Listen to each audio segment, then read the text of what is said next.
Bismillahirrahmanirrahim. لَتَجِدَنَّ أَشَدَّ النَّاسِ عَدَاوَةً لِلَّذ۪ينَ آمَنُوا الْيَهُودَ وَالَّذ۪ينَ أَشْرَكُوا.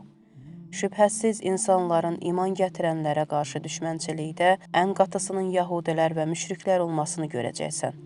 Maidə surəsi, ayə 82. O, 7 universitet diplomuna və 6 dili mükəmməl bilmək bacarığına sahib idi.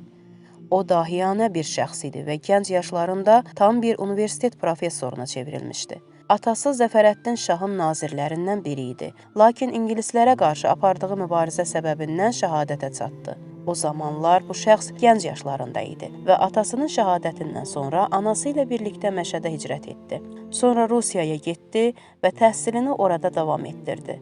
Daha sonra isə İrana qayıtdı və akademik fəaliyyətinə başladı. Bir kənddə universiteti idarə edirdi. İllərlə Pəhləvilərin baş naziri olmuş Əmir Əsadullah Əlim onun şagirdlərindən biri idi.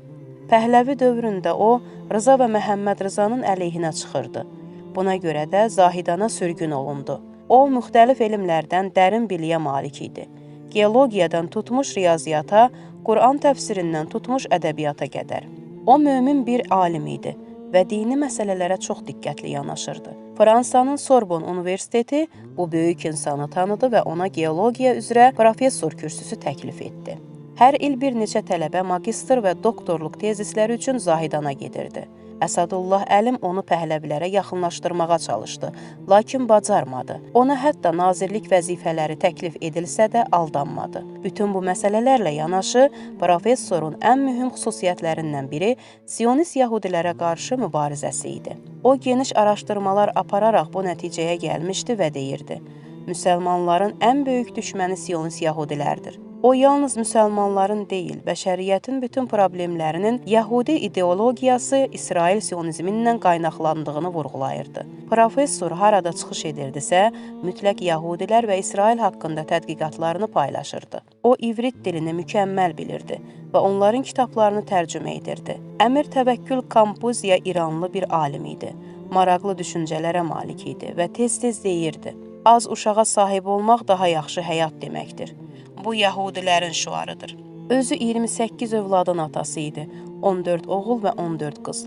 Onların hamısı elm və cəmiyyətə töhfə verən insanlar idilər. Onun 2 oğlu sonradan şəhid oldu, 5-i isə əsir düşüb azad oldu və qazilik məqamına çatdı.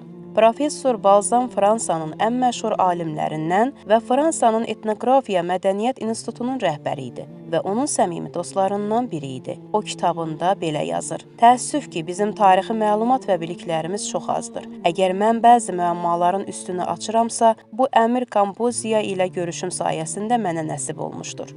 Mənim Əmir Təvəkkül Kampuziya qarşısında təşəkkür və minnətdarlığım zaman keçdikcə daha da artacaqdır. Professor Balzam 1953-cü ildə Sirli Təpə adlı bir kitab yazdı və orada Kampuziyanın fikirlərinə dəfələrlə istinad etdi. Professor Kampuziyanın kitabxanasında minlərlə əlyazma kitab və 10 minlərlə referans kitabı var idi. Professor Həştrodi və digər görkəmli şəxsiyyətlər onun elmi araşdırmalarından faydalanırdılar. Professor 1953-cü ildə Yahudilər haqqında tam bir kitab yazdı. Bu kitab 950 səhifədən ibarət idi və ona Beynəlxalq Siyonizm adını verdi. Kitab çap olunmamışdan əvvəl Pəhləvi dövrünün mədəniyyət idarəsindən onun yanına gəldilər ki, kitabı görsünlər. İclas gecənin bir hissəsinə qədər davam etdi. Məmurlar getdikdən sonra Professor Kampuziyanın ailəsi onun cansız bədəni ilə qarşılaşdı. O, zəhərlənmiş və şəhid olmuşdu. Onun əlyazma kitabı isə yoxa çıxmışdı.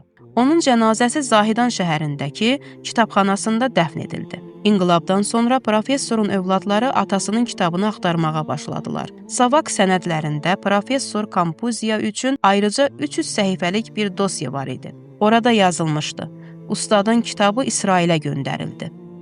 Ustad Kampuziyanın şagirdlərindən biri möhtərəm rəhbər idi.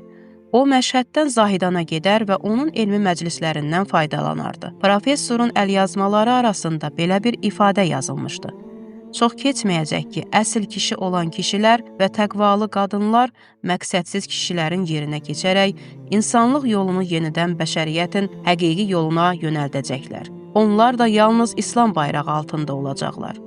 O, başqa bir yerdə belə yazırdı: İslam hökumətində insanlar alim olmalıdır. xüsusilə Quran elmləri, siyasət və tarix üzrə.